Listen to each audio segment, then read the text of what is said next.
SDV news కి స్వాగతం. ముందుగా ఈనాటి ముఖ్యాంశాలు.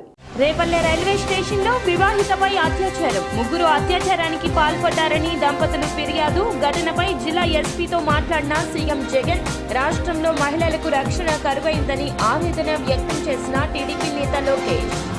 నగరంలో కొనసాగుతున్న పరిశుభ్రత వారోత్సవాలు. నగరాన్ని మరింత సుందరంగా తీర్చిదిద్దుదామన్న మేయర్ భాగ్యలక్ష్మి, కమిషనర్ స్వప్నిల్. రాష్ట్రంలో పగడ్బందీగా 10th పరీక్షలు నిర్వహిస్తున్నామన్న మంత్రి బొత్స. విద్యార్థులు ఆందోళనకు గురికావద్దని సూచన. ఘనంగా రాకేష్ పబ్లిక్ స్కూల్ వార్షికోత్సవ వేడుకలు. ఆకట్టుకున్న చిన్నారుల నృత్యాలు.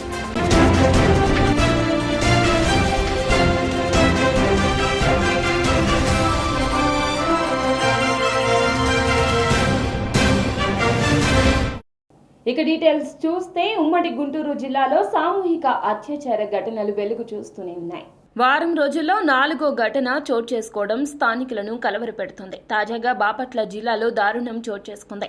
రేపల్లె రైల్వే స్టేషన్లో మహిళపై సామూహిక అత్యాచారం జరిగింది. దుండగులు భర్తను కొట్టి వలస కూలీపై అఘాయిత్యానికి పాల్పడ్డారు. ముగ్గురు కలిసి అత్యాచారం చేసినట్లు బాధిత దంపతులు చెబుతున్నారు. అవినిగడ్డలో పనుల కోసం భార్యాభర్తలిద్దరూ నిన్న అర్ధరాత్రి సమయంలో రేపల్లె రైల్వే స్టేషన్లో దిగినట్లు పోలీసులు తెలిపారు. ఆ సమయంలో అవినిగడ్డ వెళ్లేందుకు బస్సు లేకపోవడంతో స్టేషన్లోని బల్లల మీద పడుకున్నారు. ఇదే సమయంలో ముగ్గురు వ్యక్తులు బల్లపై నిద్రిస్తున్న మహిళను పక్కకు లాక్కెళ్లి అత్యాచారానికి పాల్పడినట్లు పోలీసులు వెల్లడించారు.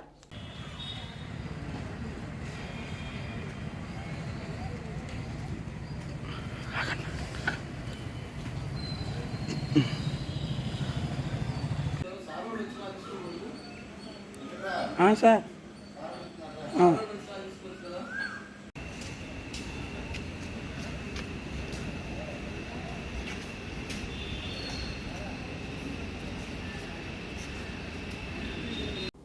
విద్యతోనే సామాజిక అభివృద్ధి జరుగుతుందని మాజీ మంత్రి వెల్లంపల్లి శ్రీనివాస్ వెల్లడించారు.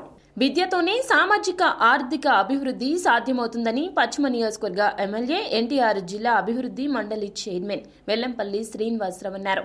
రాకేష్ పిల్లల సందడి పేరుతో తుమ్మలపల్లి కళాక్షేత్రంలో శనివారం సాయంత్రం రాకేష్ సర్వీస్ సొసైటీ నిర్వహించిన వేడుకల్లో ఆయన ముఖ్య అతిథిగా పాల్గొని మాట్లాడారు.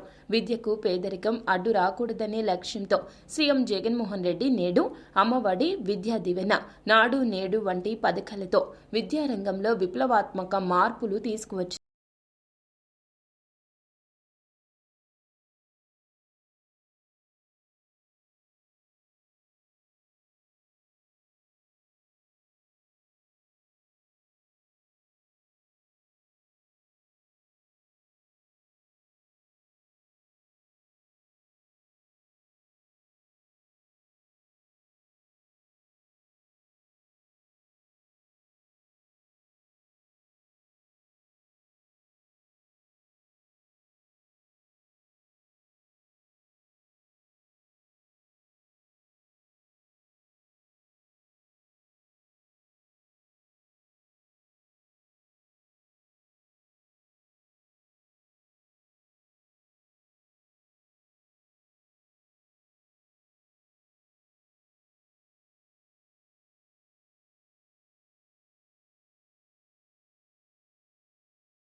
Jangan marah sangkira DJ go to DJ.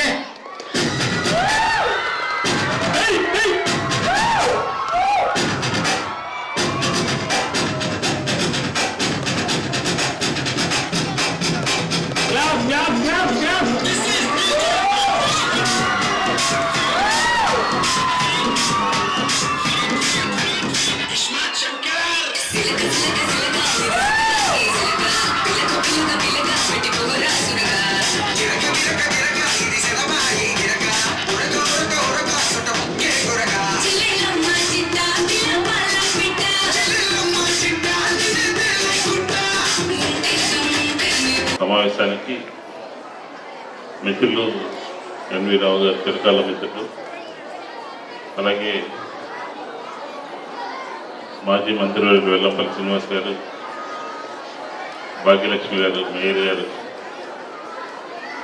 ఇంకా వేదిక వచ్చినటువంటి గాంధీ గారు, ఇతర స్నేహితులు, రాజేష్ మిత్రులు అందరూ, మిత్రుల సోదరులందరికీ నమస్కారం. ఈ స్కూల్కి చాలాసార్లు వచ్చింటాను వార్షికోత్సవానికి. ఎందుకంటే మిత్రులు రావు గారు నాకు ఎప్పటి నుంచో చాలా కాలం నుంచి చిరపరిచితులు, మంచి స్నేహితులు. ఈ స్కూలు ప్రారంభం నుంచి కూడా క్రమశిక్షణతో చిన్నప్పటి నుంచి వంటల్లో కొన్ని వేల మందికి విద్యలో అవకాశం కల్పించిన రాకేష్ విద్యా సంస్థల అధినేత ఎన్వీరావు గారికి ప్రత్యేకంగా నేను అభినందనలు తెలియపరచుకుంటున్నాను. ఒక విద్యావేత్తగా కావచ్చు, విద్యా సంస్థల అధినేతగా కావచ్చు, అదేవిధంగా మన స్కూల్తో పాటు సంఘంలో సేవ చేయాలని చెప్పని పీసీ సంఘాల పేరుతో కానీ కావచ్చు, అనేక మంచి కార్యక్రమాలకి లయన్స్ క్లబ్ కావచ్చు, అనేక సంస్థలతో ప్రాతినిధ్యం వహిస్తూ పిల్లలకి చదువు మీద చాలా ఇంట్రెస్ట్తో చక్కగా తక్కువ ఫీజులతో నాణ్యమైన విద్య ఇచ్చే విధంగా ఇందాకే చెప్పారు. నేను ఎప్పుడో ఆన్లైన్ క్లాసెస్ అనేది మామూలుగా స్లైడ్స్ రూపంలో నేను చూపెట్టడం జరిగిందని చెప్పని చాలా సంతోషంగా ఉంది. రాకేష్ పబ్లిక్ స్కూల్ స్థాపించి 37 సంవత్సరాలు పూర్తి చేసుకున్న శుభ సందర్భంగా ఈరోజు 37వ వార్షికోత్సవం జరుపుకోవడం మా అందరికీ కూడా చాలా సంతోషంగా ఉంది. ఇందుకు సహకరించాలంటే ప్రతి ఒక్క పేరెంట్కి కూడా మేము ధన్యవాదాలు తెలియజేస్తున్నాము. 1985లో ఆనాడు రాకేష్ శర్మ గారు అంతరిక్షంలోకి వెళ్ళినప్పుడు ఇందిరాగాంధీ గారు ప్రధానమంత్రిగా ఉన్నప్పుడు హమారా భారత్ కైసా హాయ్ అంటే సారే జహాసే అచ్చా అని చెప్పేసి రాకేష్ శర్మ గారు చెప్పడం జరిగింది.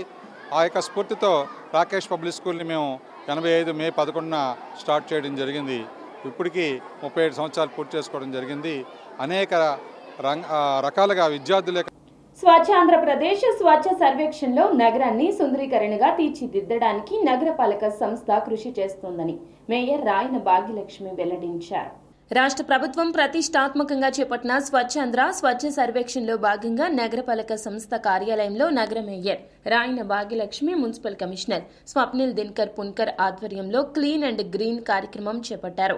ఈ సందర్భంగా కార్యాలయంలోని అన్ని శాఖల ఛాంబర్లను పరిశీలించారు. అనంతరం వారు మాట్లాడుతూ సీఎం జగన్మోహన్ రెడ్డి ఆదేశాల మేరకు స్వచ్ఛాంధ్ర స్వచ్ఛ సర్వేక్షణ్ కార్యక్రమంలో భాగంగా నగరపాలక సంస్థలో క్లీన్ అండ్ గ్రీన్ పేరుతో పరిశుభ్రత పట్ల అవగాహన కల్పించేందుకు ప్రతి శనివారం క్లీన్ అండ్ గ్రీన్ కార్యక్రమాన్ని చేపట్టినట్లు తెలియజేశారు.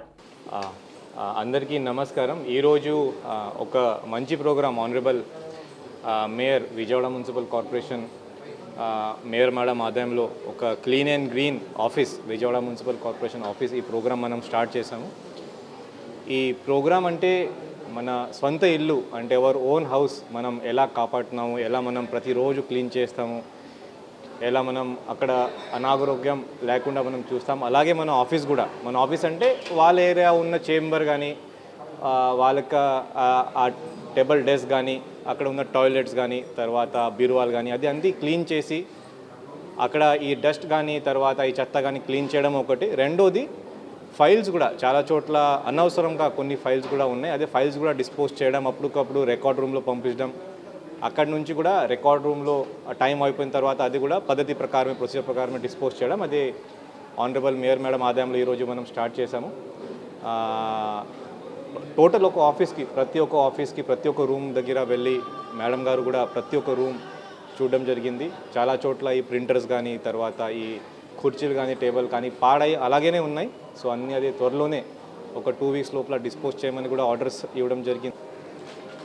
నిన్న మన హానరబుల్ చీఫ్ మినిస్టర్ గారు ఆదేశాల మేరకు రాష్ట్ర వ్యాప్తంగా అన్ని నగరాల్లోన అన్ని జిల్లాల్లోన ఈ స్వచ్ఛ ఆంధ్ర స్వచ్ఛ సర్వేక్షణలో భాగంగా ఏదైతే నిన్న ఈరోజు 2 రోజులు ప్రోగ్రాం అన్నది స్టేట్ వైడ్గా నిర్వహించడం జరుగుతుంది. అందులో భాగంగా నిన్న ప్లాస్టిక్ మీద, తడి చెత్త పొడి చెత్త మీద ర్యాలీ చేయటం జరిగింది. అలాగే ఈరోజు మన విఎంసీ ఆఫీస్ ఏదైతే నగరపాలక సంస్థ ఆఫీస్ ఉందో ఆఫీస్ కూడా ప్రతి ఒక్క ఛాంబరు, ప్రతి ఒక్క మనకి పేషియా చాలా నీట్గా ఉండాలి, క్లీన్గా ఉండాలి అన్న ఒక ఉద్దేశంతో ఈరోజు మన కమిషనర్ గారు, హెచ్ఓడీస్, ఆల్ ఆఫీసెస్ స్టాఫ్ అందరం కలిసి ఈరోజు ప్రతి ఒక్క ఛాంబర్ని చూడటం జరుగుతుంది, ప్రతి ఒక్క సెక్షన్ని చూడటం జరుగుతుంది. ఎక్కడైతే కొన్ని యూజింగ్ లేకుండా పడి ఉన్నాయో ప్రింటర్స్ కానీ, బీరువాలు కానీ, చైర్స్ కానీ లేదా పేపర్స్ కానీ ఇవన్నీ చక్కగా నీట్గా రిమూవ్ చేయమని చెప్పడం జరిగింది. అదే వాళ్ళ పేషా కానీ లేకపోతే వాళ్ళ క్యాబిన్ కానీ నీట్గా సచివాలయ పరిధిలో ప్రతి ఇంటిని సిబ్బంది సందర్శించాలని సెంట్రల్ ఎమ్మెల్యే మల్లాది విష్ణు వెల్లడించారు. ప్రభుత్వ ఉద్యోగుల్లో జవాబుదారీతనం పెంచేందుకు గాను ప్రతి నెల 4వ శుక్ర శనివారాల్లో సిటిజన్ అవుట్ రీచ్ కార్యక్రమాన్ని నిర్వహిస్తున్నట్లు తెలిపారు. 31వ డివిజన్ పసుపుతోటలో నగర కమిషనర్ స్వప్నిల్ దినకర్ పున్కర్, స్థానిక కార్పొరేటర్ పెనుమచ్చ శిరీష సత్యంతో కలిసి శనివారం సిటిజన్ అవుట్ రీచ్ కార్యక్రమాన్ని నిర్వహించారు. ఈ సందర్భంగా వార్డు సచివాలయాల ద్వారా అందుతున్న సేవలపై ఇంటింటికి తిరిగి ఆరా తీశారు. నమస్కారం. ఈరోజు 31 డివిజన్ సెంట్రల్ కాన్స్టిట్యుయెన్సీలో మనమందరూ అంటే ఆనరబుల్ ఎమ్మెల్యే గారు, 31st డివిజన్ స్థానిక కార్పొరేటర్, అలాగే మున్సిపల్ కార్పొరేషన్ సిబ్బంది, మీడియా మిత్రులు అందరూ ఇక్కడ సిటిజన్ అవుట్రీచ్ ప్రోగ్రామ్కి రావడం జరిగింది. దీంట్లో ముఖ్యంగా ఈసారి ఈ సిటిజన్ అవుట్రీచ్ ప్రోగ్రాంతో పాటు ఆనరబుల్ చీఫ్ సెక్రటరీస్ ఇన్స్ట్రక్షన్స్ ప్రకారమే మనం ఈ స్వచ్ఛత వైపు కూడా పబ్లిక్కి ప్రతి ఒక్క ఇంటికి వెళ్ళి మనం చెప్తున్నాము. చెత్త రోడ్ మీద వేయకూడదు, తడి చెత్త పొడి చెత్త వేరువేరుగా చేసి ఇవ్వాలి. దీంతోపాటు పబ్లిక్ నుంచి గ్రీవెన్సెస్ కూడా తీసుకోవడం జరుగుతుంది. ఈ ఏరియాలో చూస్తే కొన్ని యూజుడీ ఇష్యూస్ ఉన్నాయి, అది కూడా త్వరలోనే సాల్వ్ చేయమని ఇన్స్ట్రక్షన్స్ ఇవ్వడం జరిగింది. దీంతోపాటు ఇక్కడ ఒక రైల్ అండర్ బ్రిడ్జ్ RUB ఈ కన్స్ట్రక్షన్ సైట్ కూడా విజిట్ చేయడం జరిగింది. ఇక్కడ కొన్ని ఇష్యూస్ ఉన్నాయి, కాంట్రాక్టర్ ఇంకా పని స్టార్ట్ చేయట్లేదు. అదే ఈ అవుట్ రీచ్ ప్రోగ్రాము ఎఫెక్ట్ ఈరోజు 2 సమస్యలు పరిష్కారమైనాయి. ఒకటైతే పసుపు తోటలు అండర్గ్రౌండ్ డ్రైనేజీకి సంబంధించి, అలాగే ఒక 2-3 సంవత్సరాల నుంచి ఉన్నటువంటి పైప్ లైన్ కమిషనర్ గారు కూడా రావడంతో ఈ 2 కూడా త్వరితగతిన పూర్తి చేయాలని చెప్పని ఆదేశించడం జరిగింది. ఒకటేమో 18 లక్షల రూపాయలు, ఇంకోటేమో ఎస్టిమేషన్స్ వేసుకుని అసలు ఏం చేస్తే బాగుంటుంది, ఆ వీధంతా కూడా ఒక మోడల్గా తీసుకుని అందరికీ అండర్గ్రౌండ్ డ్రైనేజీ కనెక్షన్స్ ఇవ్వాలి, ఎక్కడైనా ప్రాబ్లమ్స్ ఉంటే సాల్వ్ చేయాలని చెప్పని కమిషనర్ గారు చెప్పారు. ముఖ్యంగా ఈ అవుట్రీచ్ ప్రోగ్రాము మొన్ననే మేము హరిత సుందర నగర విజయవాడ అని చెప్పిన ఒక కార్యక్రమం తీసుకున్నాం. వారం రోజుల పాటు ప్రజలు, కార్పొరేటర్లు, నగరపాలక సంస్థ అందరూ కలిసి ప్రజల దగ్గరికి వెళ్ళి వారికి ఉన్నటువంటి సమస్యలు ఏంటో తెలుసుకుని, గ్రీవెన్సెస్ తెలుసుకుని అటెండ్ అయితే సమస్య. రాష్ట్రంలో 10వ తరగతి పరీక్షలను పగడ్బందీగా నిర్వహిస్తున్నట్లు మంత్రి బొత్స సత్యనారాయణ వెల్లడించారు. రాష్ట్రంలో 10వ తరగతి పరీక్షలు పగడ్బందీగా నిర్వహిస్తున్నట్లు, విద్యార్థులు ఎటువంటి ఆందోళనకు గురికాకుండా ప్రశాంతంగా పరీక్షలు రాయడంపై దృష్టి సారించాలని మంత్రి బొత్స అన్నారు. గత 3 రోజులుగా జరుగుతున్న పరీక్షలపై ప్రభుత్వం అధికారులు పూర్తి అప్రమత్తంగా ఉంటూ కట్టుదిట్టంగా వ్యవహరిస్తూ పేపర్ల లీకేజ్, కాపీయింగ్ కాకుండా గట్టి చర్యలు తీసుకుంటున్నామని శనివారం నాడు ఒక ప్రకటనలో వెల్లడించారు. వంటంలోని శ్రీ శ్రీ శ్రీ వరాహ లక్ష్మీ నృసింహ స్వామివారి చందన మహోత్సవంలో పోలవరపు సత్యనారాయణ ఆధ్వర్యంలో ఘనంగా జరుగుతున్నాయి. ఏప్రిల్ 23 నుంచి మే 3వ తేదీ వరకు జరిగే కార్యక్రమంలో శనివారం అన్నదాన కార్యక్రమాన్ని నిర్వహించారు. అన్న ప్రసాద వితరణకు భక్తులు అధిక సంఖ్యలో పాల్గొన్నారు. జరుగుతున్న సింహాద్రప్పన్న సేవలు గత 20 సంవత్సరాలుగా ఇక్కడ మన రాజే స్కూల్ శ్రీనివాస మాల్ కొత్తపేట సెంటర్లోని అంగరంగ వైభవంగా 20 సంవత్సరాల నుంచి చేస్తున్నారు పోలవరపు ఫ్యామిలీ వారు. అలాగే గత 2 సంవత్సరాలుగా కరోనా కాలంలోని ఈ సింహాద్రప్పనికి సేవ చేయడంలో కొద్దిగా వెనకం చేశాము. కానీ ఇప్పుడు ఈ సంవత్సరం అలాగే కరోనాను తప్పిస్తే మేము మీకోసం బాగా చేస్తామని ఈ పోలవరపు ఫ్యామిలీ ఎలాగైతే చెప్పారు ఈసారి అంగరంగ వైభవంగా చేశారు. అలాగే ఈరోజు అన్న సంతర్పణ కార్యక్రమం చేసి కొత్తపేట అన్ని ఏరియాలోని కొండ ప్రాంతంలోని అందరికీ భోజనాలు అన్న సంతర్పణ పెట్టారు. జనం మొత్తం ఇక్కడ కొత్తపేట వాస్తవ వీళ్ళందరూ 4,000 నుంచి 5,000 మంది జనాభా అత్యధికంగా ఈరోజు ఇక్కడికి వచ్చి ఈ అన్న సంతర్పణ కార్యక్రమాన్ని సంతోషంగా జయప్రదం చేశారు.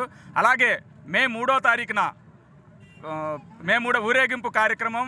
అలాగే నా పేరు పోలవరపు శక్తి. గత 20 సంవత్సరాలుగా సింహాద్రప్పన్న సేవా సమితి వారు మేము అందరం సహకరించి చేస్తున్నాము. దానికి స్వామివారి 11 రోజులు పూజా కార్యక్రమాలు జరుగుతున్నాయి. ఈరోజు అన్నదానం కార్యక్రమం కూడా జరుగుతుంది. వేలాది భక్తులు మే 3వ తారీఖు ఊరేగింపుగా తరలి వెళ్తున్నారు సోమవారం తీసుకొని. నా కమిటీ మెంబర్లు అందరూ నన్ను సహకరించినందుకు చాలా ధన్యవాదాలండి. ఇలాగే సింహాద్రప్పన స్వామివారిది ఎల్లవేళ ఆ స్వామివారి సేవా సమితి చేసుకోవాలని సేవని వేలాది భక్తులని సహకరించాలని కోరుకుంటున్నాను.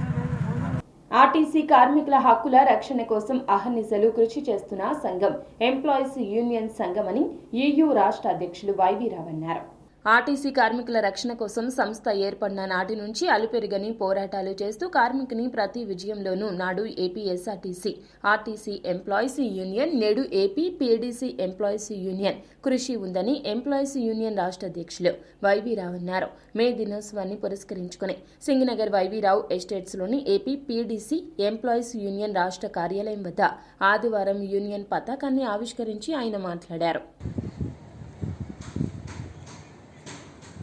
విషయాలను కూడా జనరల్ సెక్రటరీ గారు శంకర్రావు గారు చెప్పారు.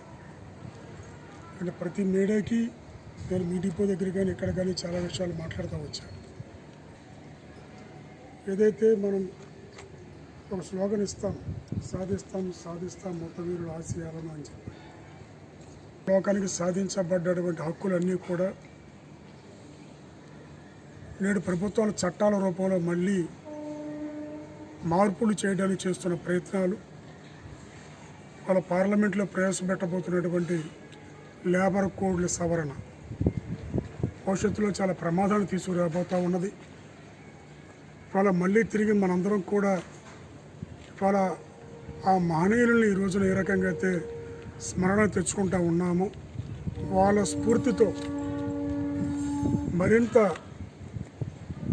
ఉత్సాహంగా పోరాటాల్లో పాల్గొని ఒక ఐక్య ఉద్యమాన్ని నిర్మించడం ద్వారా దీంట్లో వేరే మేనమాష లెక్కబెట్టే అవకాశం లేదు. ఈ ప్రపంచంలో కానీ లేదా దేశంలో కానీ రాష్ట్రంలో కానీ ఐక్య ఉద్యమాల ద్వారానే మన సమస్యలు పరిష్కరించబడతాయనేది వాస్తవం. కాబట్టి ఇవాళ ఏదైతే వాళ్ళ కేంద్ర ప్రభుత్వం ఆలోచన చేస్తూ ఉన్నదో 8 గంటల పని విధానం నుంచి 12 గంటల పని విధానం వైపు అడుగులేయడానికి చట్టం చేయడానికి వాళ్ళ ఉత్సాహం చూపిస్తూ ఉన్నదో దాని నుంచి బయటపడి మళ్ళీ తిరిగి మనం సాధించుకున్న హక్కులు నిలబెట్టుకోవడం. గంజి ప్రసాద్ హత్య కేసులో 10 మందిపై పోలీసులు కేసు నమోదు చేశారు. 120B ఐపీసీ 302 సెక్షన్ల కింద సురేష్, హేమంత్, మోహన్, నాగార్జున, బజారయ్య, భానుప్రకాష్ రెడ్డి, సత్యనారాయణలపై కేసు నమోదు చేశారు. ఇప్పటికే పోలీసుల అదుపులో 3 నిందితులు ఉన్నారు. ఏలూరు జిల్లా ద్వారకా తిరుమల మండలం బి కొత్తపల్లి గ్రామ వైఎస్ఆర్ కాంగ్రెస్ పార్టీ అధ్యక్షుడు గంజి ప్రసాద్ హత్య తీవ్ర కలకలం రేపుతోంది. 2 వర్గాల మధ్య ఆధిపత్య పోరు వల్లే ఈ హత్య జరిగినట్లు తెలుస్తోంది. ఈ క్రమంలో చనిపోయిన గంజి ప్రసాద్ కుటుంబాన్ని పరామర్శించేందుకు వెళ్లిన గోపాలపురం వైఎస్ఆర్ కాంగ్రెస్ పార్టీ ఎమ్మెల్యే తలారి వెంకట్రావుపై గ్రామస్తులు దాడికి దిగడం రాష్ట్ర వ్యాప్తంగా సంచలనం రేపింది.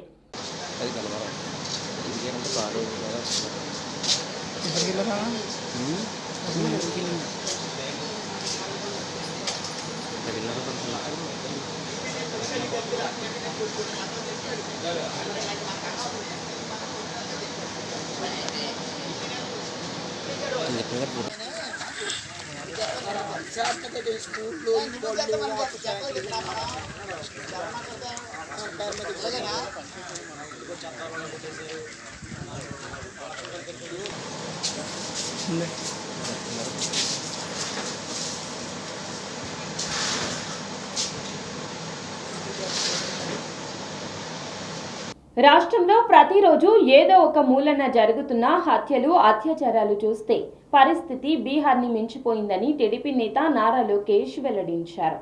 రాష్ట్రంలో ప్రతిరోజు ఏదో ఒక మూలన జరుగుతున్న హత్యలు, అత్యాచారాలు చూస్తే పరిస్థితి బీహార్ను మించిపోయింది. లా అండ్ ఆర్డర్ పూర్తిగా విఫలమైంది. తాజాగా ఒక వలస కూలీపై రేపల్లెలో అత్యాచారం జరిగింది.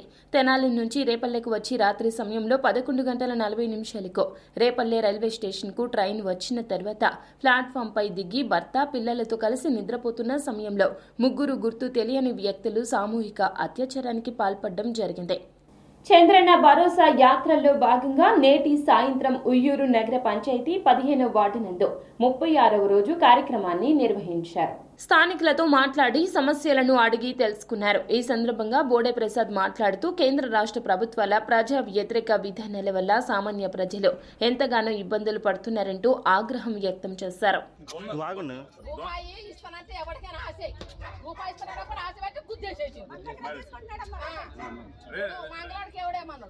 ఇస్త్రీ రూపాయి ఫ్యాక్టరీ చేసేవాడికి మన ఆటో తోలుకున్నాడికి ఇవన్నీ ఎవడేమన్నాడు ఎవడేసి ఎవడు నెత్తి మీద పెడుతున్నప్పుడు చెప్పులు ఇస్తాడు వేస్తారు చెప్తానుగా ఉన్నమాట వేసేస్తారు వేసేస్తారండి వేసేస్తారు గెలిపిస్తారండి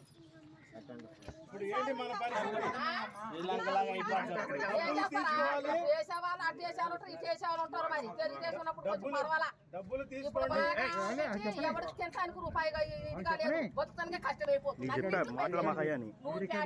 బియ్యానికి అన్నిటికీ రేట్లు పెంచేసేసిండు. మరి లేనోడు ఎట్ట పోతాడు, ఉన్నోడు అట్ట కొనుక్కొని తింటాడు. లేనోడు పరిస్థితి ఏంటి? మళ్ళీ కోట బియ్యం కూడా తీసేస్తాడు అటు వాడు పొడక తగలబె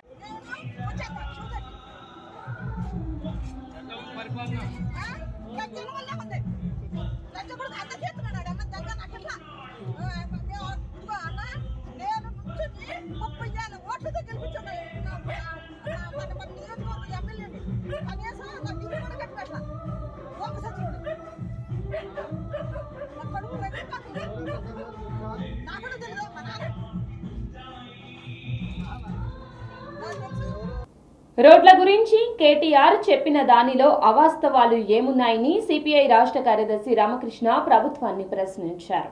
హనుమాన్పేట దాసరి భవన్లో ఏర్పాటు చేసిన విలేకరుల సమావేశంలో రామకృష్ణ మాట్లాడారు. రాష్ట్రంలో ప్రజలు ధరల భారాలతో సతమతమవుతున్నారని ఆవేదన వ్యక్తం చేశారు. దీనికి తోడు విద్యుత్ ఛార్జీలు, కోతలు, ఆర్టీసీ ఛార్జీలతో ప్రజలను ప్రభుత్వం హింసిస్తోందని మండిపడ్డారు. మోదీ అధికారంలోకి వచ్చినప్పుడు 64 రూపాయలు ఉన్న పెట్రోల్ నేడు 122 రూపాయలకు చేరిందన్నారు. పొరుగు రాష్ట్రాలతో పోలిస్తే 10 రూపాయలు ఏపీలో అధికంగా ఉందన్నారు. నిత్యావసరాల ధరలతో పాటు ఆస్తి పన్ను, చెత్త పన్నుతో ప్రజలపై మోయలేని భారాలు మోపుతున్నారని తెలిపారు. రాబోయే 3 ఏళ్ల పాటు ట్రూ యాప్ ఛార్జీల వసూలుకు రంగం సిద్ధం చేశారని ఆరోపించారు. రాష్ట్రంలో రోడ్లు బాగోలేదని, పక్క రాష్ట్ర మంత్రి చెప్పిన దాంట్లో అవాస్తవం ఎక్కడ ఉందని ప్రశ్నించారు. దీనికి సిగ్గు లేకుండా మంత్రులంతా మూకుమ్మడిగా అబద్ధాలు చెబుతున్నారన్నారు. నిత్యావసర వస్తువుల ధరలు, పెట్రోల్ ధరలు, డీజిలు, వంట గ్యాసు, సిమెంటు, స్టీలు, అదేవిధంగా ఇసుక, అన్ని వస్తువుల ధరలు కూడా విపరీతంగా పెరిగిపోయి ఒకవైపు బాధపడుతూ ఉన్నారు. రెండో వైపు రాష్ట్ర ప్రభుత్వము ఆర్టీసీ ఛార్జీలు పెంచింది, కరెంటు ఛార్జీలు పెంచారు, కరెంటు కోతలు, ఒకవైపేమో కరెంటు వాతలు, మరోవైపేమో కరెంటు కోతలు, ఆ రకంగా కూడా ప్రజలను తీవ్రంగా ఇబ్బంది పెడతా ఉన్నారు. దురదృష్టం ఏమంటే కేంద్రంలో అధికారంలో ఉన్న నరేంద్ర మోడీ ప్రభుత్వము, రాష్ట్రంలో అధికారంలో ఉన్న జగన్మోహన్ రెడ్డి ప్రభుత్వము రెండు కూడా పదే పదే భారాలు మోపుతూ కూడబలుపుకొని ప్రజలను హింసిస్తూ ఉన్నారు. ప్రజలపైన భారాలు మోపడం కాదు, ఇది హింస పెడతా ఉన్నారు. పైగా ఇవాళ నరేంద్ర మోడీ గారు తప్పుదారి పట్టిస్తూ ఉన్నారు. మేము నవంబర్లో ట్యాక్సులు తగ్గించాము, రాష్ట్ర ప్రభుత్వాలు వ్యాట్ తగ్గించలేదు, దానివల్ల పెరిగాయంటా ఉన్నారు. మీరు 5 రాష్ట్రాల అసెంబ్లీ ఎన్నికలు ఉన్నప్పుడు ఒక్క పైసా కూడా పెరగదా? ఎలక్షన్లు అయిపోయిన తర్వాత మళ్ళీ వాయించడం మొదలు పెడతారా? కాబట్టి ఏమంటే పెట్రోలు, డీజిలు, వంట గ్యాస్ ధరలు పెంచిన దాంట్లో ప్రధాన పాత్ర కేంద్ర ప్రభుత్వానిదే.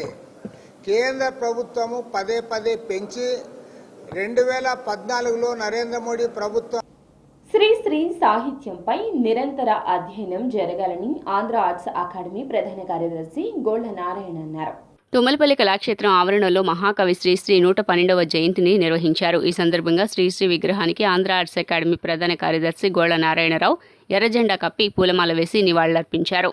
ఈ సందర్భంగా శ్రీశ్రీ సాహిత్య నిధి ప్రచురించిన 7 పుస్తకాలను ఆవిష్కరించారు. అనంతరం నారాయణరావు మాట్లాడుతూ శ్రీశ్రీని పుస్తకాలు మస్తకాల్లోనే ఉంచుకోవటం కాకుండా ఆ కవితా చైతన్యాన్ని వాస్తవ రూపంలోకి తీసుకురావాల్సిన బాధ్యత నేటి తరం యువకులపై ఉందన్నారు.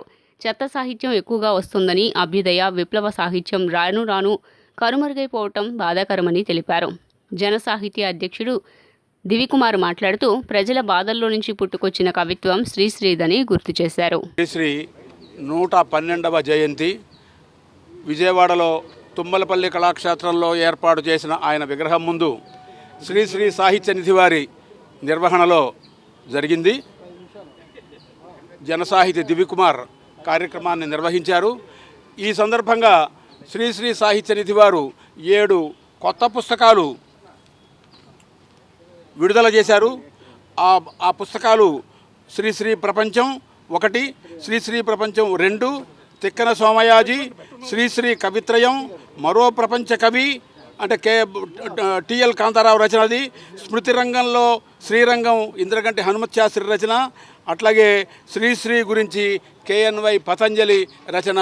ఈ 7 పుస్తకాలు ఈ సందర్భంగా ఇక్కడ వివిధ సంస్థలు, వివిధ వ్యక్తులు ఈ శ్రీశ్రీ పుస్తకాల్లోనూ మస్తకాల్లోనూ మాత్రమే ఉంచుకోవటం కాకుండా శ్రీశ్రీ గారు చెప్పిన ప్రతి విషయాన్ని, ఆయన అందించిన ప్రతి కవితా చైతన్యాన్ని వాస్తవ రూపంలోకి తీసుకురావాల్సిన బాధ్యత ఈనాటి తరం మీద ఖచ్చితంగా ఉంది.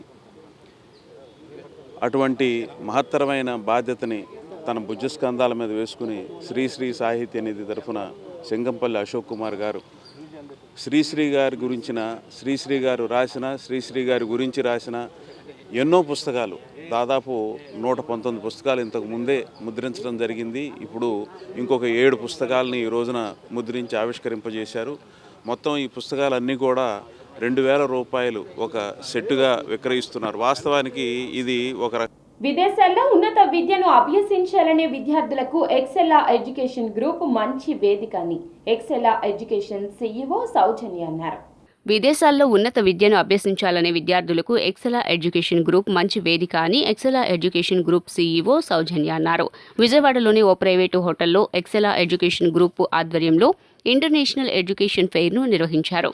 ఈ కార్యక్రమంలో ఎంతో మంది విద్యార్థులు పాల్గొని విదేశీ విద్యా అవకాశాలపై తమ సందేహాలను నివృత్తి చేసుకున్నారు.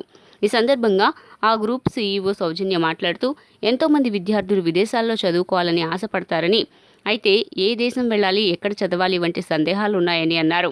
అలాంటి విద్యార్థుల సందేహాలకు తమ గ్రూపు చక్కటి సమాధానమని తెలిపారు. సెల్లా ట్రైనింగ్ ఎడ్యుకేషన్ సెంటర్ వాళ్ళందరూ కూడా ఇవాళ మమ్మల్ని కార్యక్రమాన్ని ఆహ్వానించారు.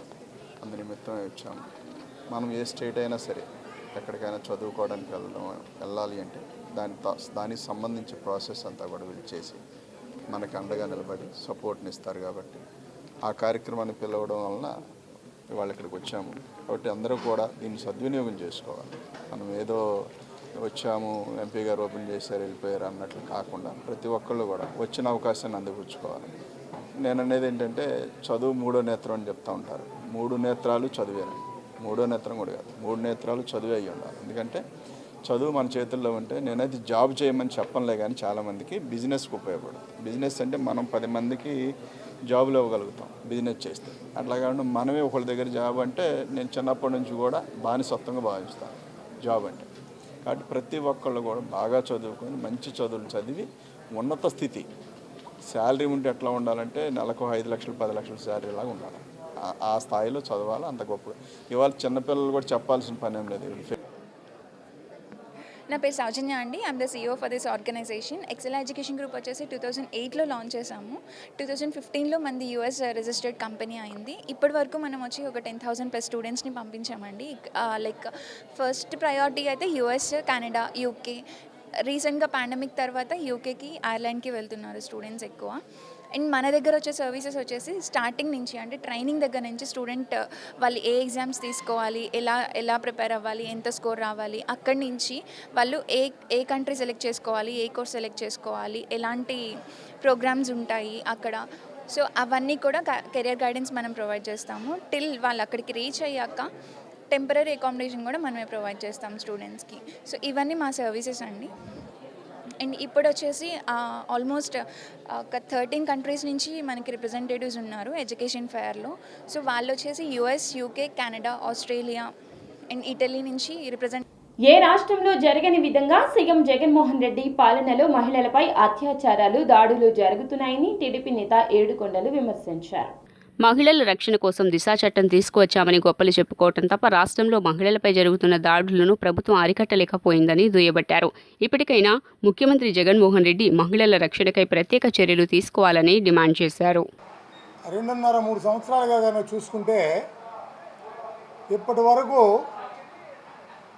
800 పైగా అత్యాచారాలు జరిగినటువంటి గొప్ప రాష్ట్రం, ఘనత వహించినటువంటి రాష్ట్రం ఏదంటే మన ఆంధ్రప్రదేశ్.